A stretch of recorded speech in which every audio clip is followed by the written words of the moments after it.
Hey, how's it going?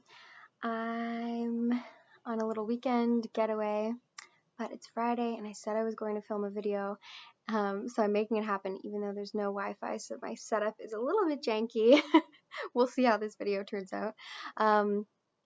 But I got the idea for this week's video because last week I was talking with one of my clients about procrastination, and she was really procrastinating on some of the stuff that she had to do for her upcoming launch, opening enrollment into her course.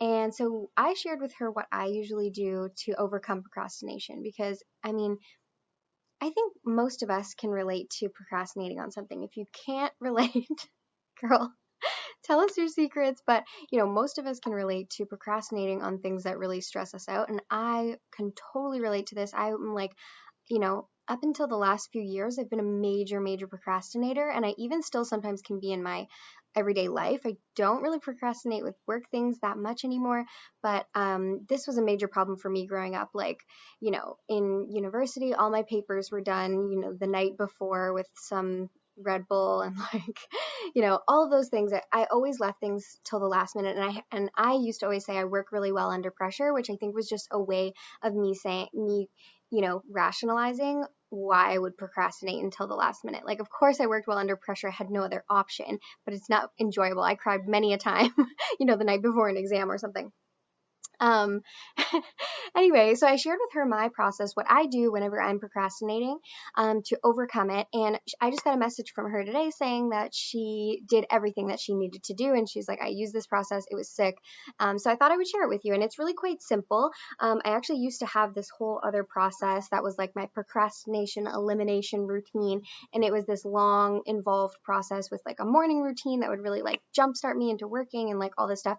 But then I found myself procrastinating on doing the procrastination elimination, process. So that didn't really work. So now I keep it super simple. And I think that's part of the reason that it works really well. So I'm going to share it with you. So there's 3 parts. The first one is to go ahead and get out your journal and figure out what is the real reason that you're procrastinating. It's always, absolutely, without a doubt, always something mental that's causing you to procrastinate. And I find that there's usually 2 real reasons. The first one is that you're afraid of what's going to happen after you do the thing. So let's, say with this client's launch, she's worried, like, after I do this, then I actually have to launch, and I'm worried about what that's going to look like. It's my first launch or whatever. So that's number 1. There's a lot of fear around actually doing the thing. Can you guys hear the chime? That's pretty cute. Also, there's, can you hear birds? This is so different from my usual Toronto videos. So I hope it's not distracting. So you want to start journaling and figure out, is it fear that's causing me to procrastinate on this, or is it something else? The other thing that I usually find will cause procrastination is perfectionism. So whether you're afraid to do the thing or you want to do the thing and you want it to be so perfect that you keep putting it off because you're worried that you won't be able to do it perfectly right now, so you're waiting for this like perfect scenario when you can finally do this thing the right way, and you're sort of being a perfectionist about it. I find it's usually falls into one of those 2 camps, and that's what's causing a little bit of maybe anxiety around it and causing you to procrastinate. So what you want to do is you just want to start journaling. Like, you don't have to tell anyone this or show anyone this, but you want to just start journaling on what's the real reason. Like, why do I keep putting this off? Because a lot of times this is something that you really want, but you're like, I want this so badly, but for some reason I'm not doing the thing that will allow me to have it. So it creates this kind of resistance, right? This tension within yourself. So you want to start journaling on that, and you'll start to notice, like, once you put those things down on paper, a lot of times they seem silly, or you're like, once you say it, it kind of deflates it and takes the it kind of takes the pressure off once you put it down on paper. But also in a more strategic way, sometimes you write the thing down and you say, the reason I'm putting this off is because I think as soon as I do it, then my partner is going to come in and ask me questions, and every time he does that, it distracts me and blah blah blah. Or like, maybe that's what's causing you to keep putting it off. And you can start to come up with like a real plan to overcome those things. So if that's the case, you might say, all right, so what can I do so that doesn't happen, so that doesn't come up? Like, what are the actual steps that I can take so that I can get to work? Or maybe you're procrastinating because you're like, I don't even know where to start. I don't know what the first thing is. And once you write that down, you can say, all right, well, who does know the first place to start? Who can I reach out to? What program should I purchase, or what group should I join, or what book do I need to buy, or what family member can I reach out to and ask about this? So it's kind of a two-part process, but I find this is really the key to overcoming procrastination. You've got to figure out what's the real reason that I'm doing this. And once you do, the rest starts to become pretty simple. So then you want to start to take action. So the second thing that I usually like to do is I want to create some momentum for myself, because as soon as I have momentum on a certain thing, it's really easy for me to keep going. It's the first steps that are really the hardest, right?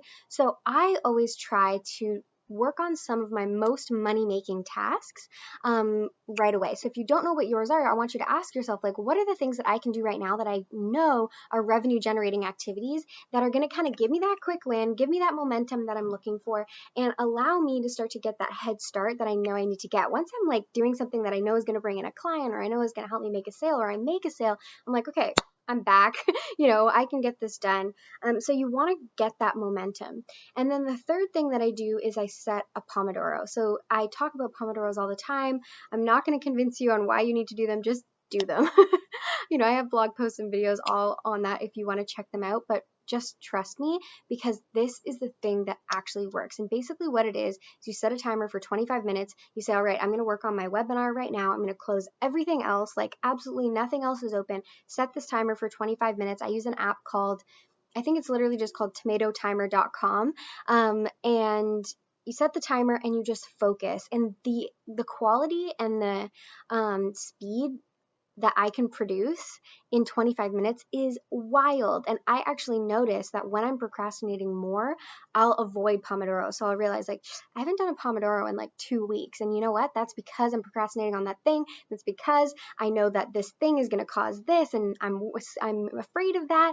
And so, all three of these steps kind of have to go in this order, I find, because you have to clear that kind of like block that you might be having, or that limiting belief that might be coming up for you, before you can start to take action. And usually I think you do have to get a little momentum before you can start that Pomodoro.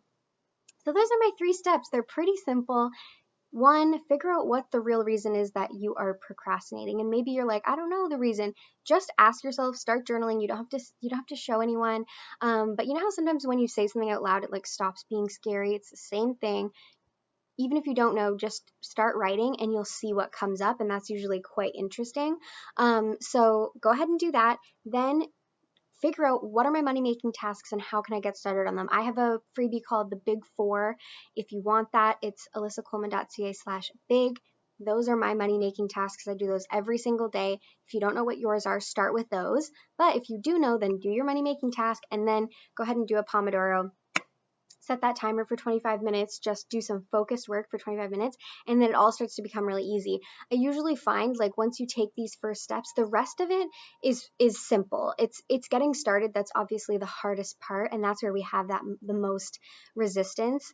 So try these 3 steps. Let me know how they work for you. I actually was thinking before I made this video that I was experiencing something similar to this recently. So something that's going on in my personal life right now is that I'm looking for a house. I want to buy a house. I've always been renting, my whole life, and I love renting, but now we're looking to buy a house. And I had all this resistance before we could even start looking for a house. I had all this resistance to some of the paperwork and stuff that I had to do before we could look for houses. And I kept asking myself, like, why do I keep putting this off? Like, it's something that I want. Why am I putting it off? And so I followed my process, and I did start to do some journaling on it. And I realized that some limiting beliefs that I've had since starting my business, things that I thought I was totally over, I'm like, that doesn't apply to me anymore, were starting to come up again. And it all had to do with coming back to imposter syndrome. I had this feeling that it was going to be so hard as an entrepreneur to get approved by a bank, and they were going to think I was sketchy because I don't have a typical salary and I work for myself. And, I had all of this sort of like imposter syndrome going on around running a business. And I was like, they're never going to approve me. They don't, they're going to think I'm so sketchy. And these are things that I used to feel when I first started my business, like 3-4 years ago. These are totally things that would come up for me where I'd be like, who am I? Like, what am I doing? I don't know what I'm doing. I'm just figuring this whole thing out as I go. And you probably have experienced that if you're an entrepreneur too, because a lot of what we do is just like, okay, I'm moving forward and I'm not totally sure what the next step is going to be, but I'm just going anyway. And so I thought I was totally over that, but this was coming up again. And it turns out, obviously, once I took my 3 steps, actually I didn't do the money making one, but I journaled on it, and then I set a Pomodoro and I just started taking action, filling out the forms I had to, reaching out to the people that I needed to reach out to. And it was super simple. Like, obviously it's not a big deal. Lots of entrepreneurs buy houses. I don't know, this is what I'm saying. Once you say it out loud and once you write it down, you're like, oh, that's a dumb thing to be worried about, and it's probably not even true, so I can just take action, and it makes it super easy. So I'd love to know from you, what are you procrastinating on right now? Are you going to follow these 3 steps? And if you do, and you're, brave enough, I'd love to hear some of the mindset shifts that you've had that might seem silly now that you've, written them down and you've taken action on them. Because I know when I talk to my clients, like, some really funny stuff comes up that once we say it out loud, we're like, wow, that's totally hilarious and just, untrue. But when it's in your mind, it feels so scary. And I'm sure it's all, I'm sure a therapist would tell us it's all tied to some, childhood or past life, or I don't know. But I'm just telling you what works. And I want you guys to start off the week feeling really strong, not procrastinating on anything that's going on. But I also do want to mention that, like, it's also a little bit normal. Like, there's nobody, I've never met anyone who, like, absolutely never procrastinates. This is normal, and especially if you're watching this in 2020, like, this year has been a hell of a ride, and I've been pretty unproductive compared to my usual levels of productivity, and, like, that's okay too. So just keep that in mind. But if there are things that you're procrastinating on that you really want and you're ready to make moves on, then try these 3 steps. Let me know if they work for you, and I will talk to you in the next video.